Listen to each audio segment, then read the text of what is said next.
पुण्यात 1 कोटींच्या दरोड्याला धक्कादायक वळण.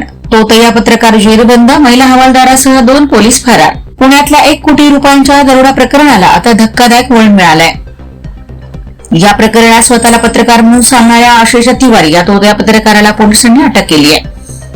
तपासादरम्यान या गुन्ह्यात महिला हवालदारासह 2 पोलीस कर्मचाऱ्यांचा सहभाग समोर आल्यानं मोठी खळबळ उडाली आहे.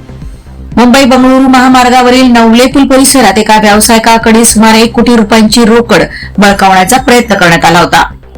तपासात या कटामागे पोलीस कर्मचाऱ्यांसह इतर आरोपींचाही सहभाग उघड झालाय. आतापर्यंत काही आरोपींना अटक करण्यात आली आहे. महिला हवालदारासह 2 पोलीस कर्मचारी अद्याप फरार असल्याची माहिती समोर आली आहे. या संपूर्ण प्रकरणाचा तपास राजगड पोलीस आणि वरिष्ठ अधिकारी करत असून फरार आरोपींचा शोध सुरू आहे. या घटनेमुळे पोलीस दलाच्या प्रतिमेवर प्रश्नचिन्ह निर्माण झालंय. या प्रकरणात आणखी धक्कादायक खुलासा होण्याची शक्यता व्यक्त केली जात आहे.